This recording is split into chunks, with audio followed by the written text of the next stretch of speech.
How's it going, guys? Welcome to another episode of Let's Try. And in today's episode, we're going to be taking a look at a game called Hell Let Loose.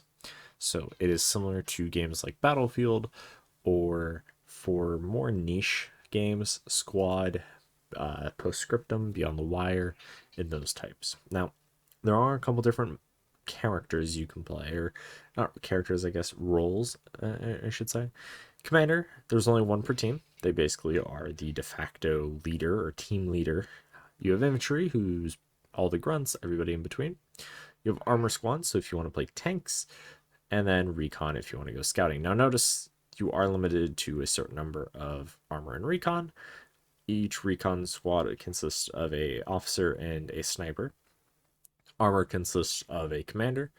Well, not to be confused with team commander, but more of an officer, a driver basically, and then a gunner. Now, technically you can run tanks with just two people, but it is definitely highly recommended to have three. Infantry, there are six, so we're going to go ahead and hop in this squad. Oh, it appears... Okay, that is fine. It appears this lobby has emptied out, but that is fine. So, there are, as you can see, a ton of roles. You can see all the roles, so even the armor and the recon, if you're not playing those. There are no, loadouts that you can customize. However, there are predefined loadouts. So unlike a game like Call of Duty, where you can modify attachments and modify a loadout, you kind of have preset loadouts. And you unlock the loadouts by leveling up that class. And in order to level up the class, you play the class, right? So it's more of level up by doing. So you have your officer for your infantry. And there's a couple different gun types. Now we're playing on the American side, so a lot of these guns are going to be the American based, but there's currently Germans and also the British. So there's riflemen who have pretty much standard stuff. Usually it's some sort of rifle, and everybody has bandages. Everybody can kind of self-heal. Officers, an important note, is they get what are known as watches. The watch is what allows them to build outposts, which are spawn points that only your squad can spawn on. Now, they can also build garrisons, which are team-wide spawn points, but they take a little bit longer to spawn on. They also have binoculars, which is helpful. Assault has usually a couple different makeups for the class. And Assault is just really there to have, say, grenades and stuff, so they're going to be more kind of that grenadier role. Automatic Rifleman, the name suggests you're going to have a fully automatic weapon. I believe the British and the Germans and the Americans, there's also the Soviets. There are some factions that will have more automatic weapons for their whole infantry, whereas some will only have a handful. So it is important to note that if you do prefer having a fully automatic, not a semi-automatic or even a bolt action, you're going to want to go the route of automatic rifleman for a guaranteed fully auto weapon. Then there's medic. And unlike in other games where anybody on your team can revive, only medics can revive. They can revive squad mates, they can revive teammates. Support. Support's interesting because support kind of fits a couple different roles. Support has supplies. So supplies are what you use to build garrisons and fortifications. And once we look at engineer, defenses and stuff, they also contain ammo boxes and both regular and explosive ammo, which is used for rocket launchers. They have recently been given the flamethrower, which is nice. I don't currently have it, but I would like to eventually own it. And then we have machine gunners. So not to be confused with automatic riflemen, although there are some similarities. For instance, notice we have the same gun on both the automatic rifleman here and our machine gunner. Now, genuinely, you're going to have either an MG40 or some sort of, in this case, a Browning M1919. A large capacity LMG with a bipod, which is going to allow you to lay down tons of suppressive fire and take out tons of enemy infantry. We also have anti-tank, which has rocket launcher. You can build a anti-tank gun, or you can go the route of putting anti-tank mines down. And lastly, we have engineer. Engineer is going to be the class where we have things such as the ability to build nodes and fortifications, and nodes are what allow your team as a whole to get resources to be able to do things for your commander. So engineers are very, very important. Now they also have repair kits to repair tanks and some other things. Then we'll just take a quick look at some of the other non-infantry roles. So tank commander does get some things, and then crewman also gets some things as well. Spotter is similar, very much in the way of an officer. However, they do get a flare gun. Works very much the same way Battlefield does. And then the sniper has a sniper rifle. And then if we take a look at commander, nothing really special. He also has a watch, and he also fulfills the role of officer. So now let's get into a match. I'm going to go ahead and switch lobbies really quick. I'll meet you back in. So we are going to go ahead and hop into the Foy map. So just like before, we are going to play on the American side. And we're just going to join a squad. Maybe if one doesn't immediately fill up, I guess let's join this one. Nope, we're going to join this one because it has a bunch of people. I'm going to go sport just so I can work on getting towards my thing. Actually, you know what? No. We are going to go engineer. So, here's what your typical map is going to look like. In our case, there's points to capture, so it's similar to capture the flag. Now, it's more of a tug of war. I'm going to go ahead and spawn on this garrison. Notice how it's proxy, or it tells us enemies near. And this one over here, it was red for a minute. That means we can't spawn on it, and an enemy is on top of it, destroying it, or very, very close. So there are a lot of nuanced little things that I'm not going to be able to go over in today's Let's Try. However, you do want to see me do more in-depth about this game or any of the other games that are a part of the series, definitely let me know down below in the comment section. Leave a thumbs up. And if you haven't already, consider subscribing, as it really does help with the channel. It does help show me support and shows you guys are enjoying what you guys are seeing. Other than that, let's get in here.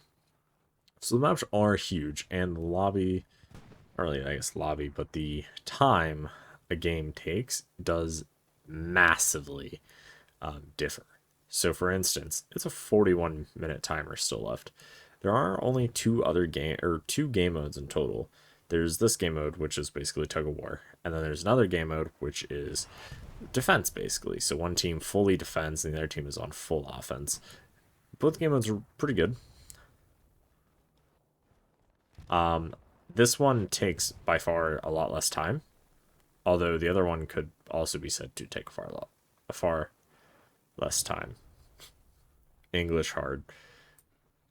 The reason I say this one takes less time is because the other one is basically 30-minute increments. It's either you take the point in 30 minutes or you lose.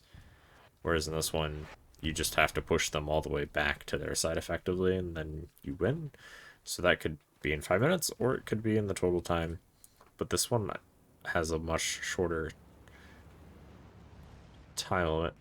So that's one of the commander's abilities, is to drop supplies. And so it's important to note what the supplies look like from a distance.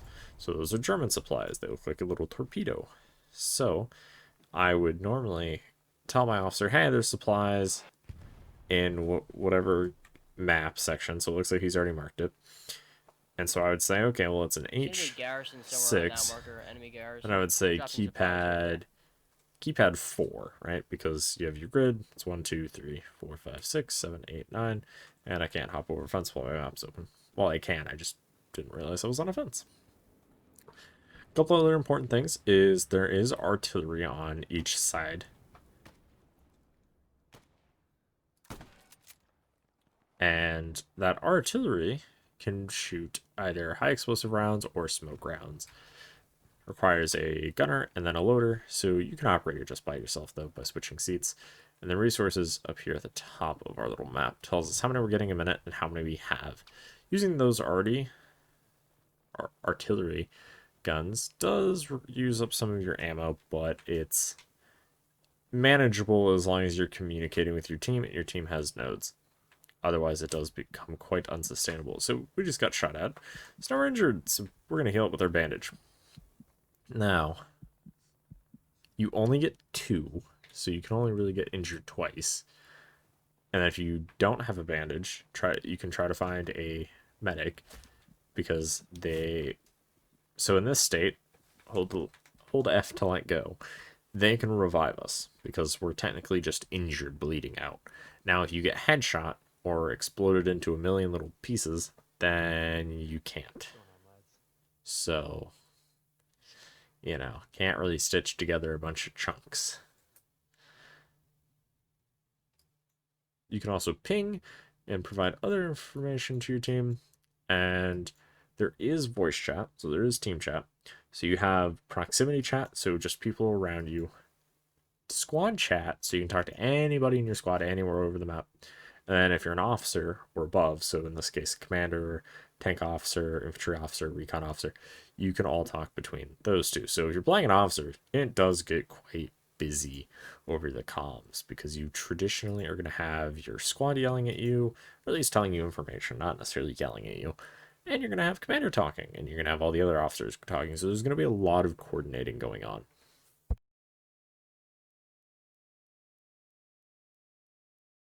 I think with that, run into point. Now that garrison is still getting locked, so that is one thing we have to be aware of. I want to try to get some line of sight over there to the east.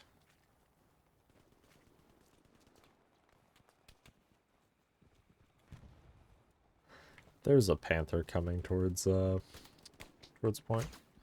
Top window.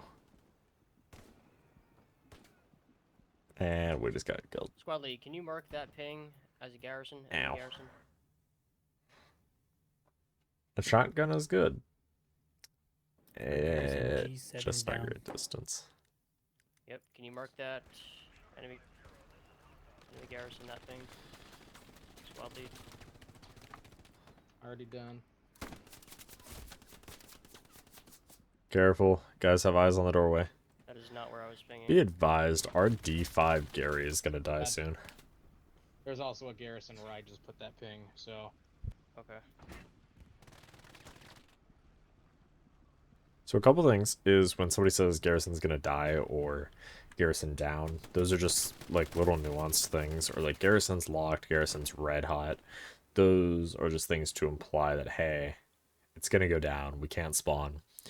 Now, different people are gonna call those things out differently, so if you do decide to look into this style of a game, it is important to know, like there is gonna be some verb, kind of like verbiage that gets used. I think everybody is going to experience that in a game, is like just unique things. D5 Gary just locked. So it does help as a newer player to learn those things. It's also important just to learn the map and the flow of a map because, so for instance, I can read this as this is an open field. There's probably very little cover in this square. Now, if you were very ballsy and put a garrison out there, right? Sure, it might get spotted, but it's in a very unlikely spot, right? So by that, I mean, versus say like a crossroad, like here, I would expect a garrison to be put like here, or like over here in this town area, right? The enemy did put one over here. And usually you can tell that, hey, there's going to be one here. So like this is a main road, so there's a good chance there would be one here in this little section, one here in this little section, or one down here. Now, there are squares like, say, this one, or actually this one, where it's very, very unlikely. You can also tell based on where the line moves. So, in this case, the map's up and down, but there are left to right ones. The two rows where the point is are connected to that point. So see how row 5 and row 6 are connected to southern edge? They're both blue. Well, if we put a garrison here, it's not going to lock if an enemy gets really, really, like, just within the square. Whereas if we put it in their territory, pretty much as soon as an enemy enters within anywhere in this square, not exactly, but pretty close, it will start locking and we can't spawn there. So it's best for you to put it right on the line. And if that's the case, you can pretty much predictably tell that, okay, well, if our Gary's here, an enemy is probably going to have their Gary somewhere along here. Now, if it's out in the open field like this side is, well, they might stick it here in these trenches, or they might stick it back here in these buildings. But it's going to still be pretty close to the line. So it's usually quite predictable to find where garrisons are. You can also see when medics are getting close to you, and you can also kind of radio to them in voice chat, hey, don't res me, or hey, they're over there. and all sorts of those things. Now, there are a lot of veterans who play this game, and there's a lot of active duty military who play this game. So that is, again, another thing to note. It is a mil sim, so you might hear a lot of jargon that military operators are going to use or infantrymen are going to use. And so you might not necessarily fully understand those things, especially if you're coming over from a game like Battlefield, where you mainly just hop in, start shooting the enemy, doing your thing, vibing, and then, oh no, they killed you, and then you respawn. This is definitely a more involved game. It has more of a nuanced.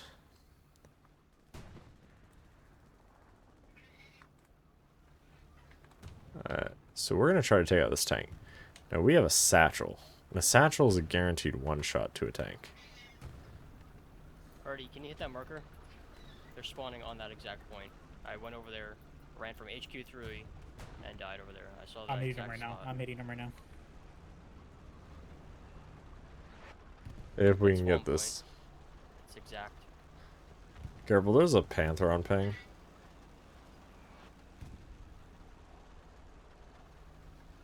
I'm currently trying to run it down and get a satchel on it, but it's outmaneuvering me.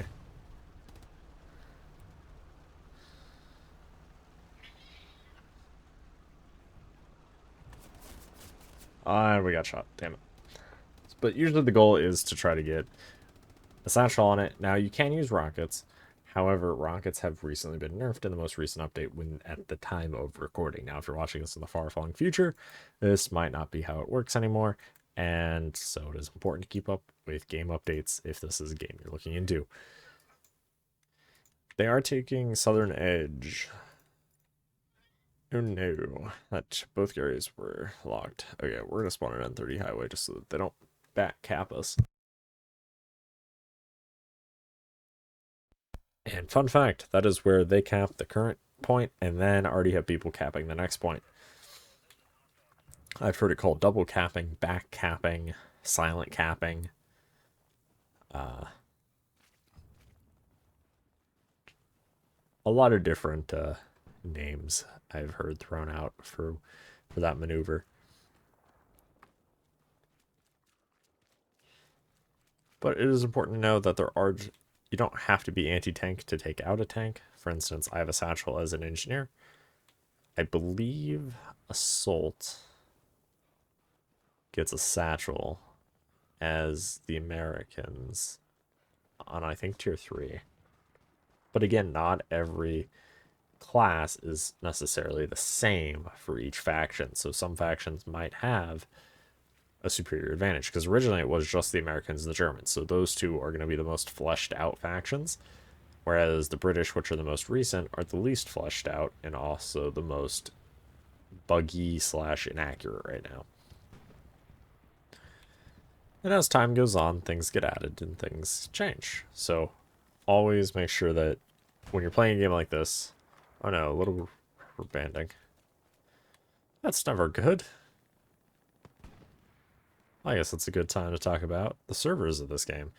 So, the servers, unlike Battlefield and Call of Duty and others, there are official servers. However, nobody plays on the official servers because players like to have their own tight-knit communities. They also want the ability to set certain rules, and they also want the ability to have admins active to be ready to ban a player if they're doing something they shouldn't be. So pretty much nobody plays on the official servers, but that means the servers are all player-owned. More often than not, you can get into a player-owned server, and usually it's the guild, the clan, the company, but whatever name you want to use. And with that, I hope you guys enjoyed. It is a really interesting game, Hell Let Loose. It has a lot of aspects from Battlefield, but it also has some very niche aspects in and of its own right?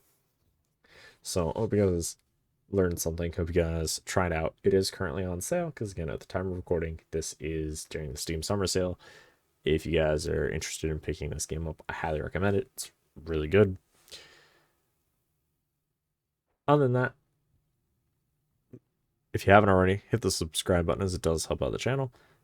Leave a like on today's video if you learned something, and if you have any questions, comments, or concerns about it, leave that down below. And if you guys want to see me make more videos about How Let Loose, definitely leave that down below. And if you guys want me to play any other game or expand on any of the games in this series, again, leave that down in the comment section below. And I'll see you guys in the next one. Thanks for watching, guys. Have a good one. Peace out.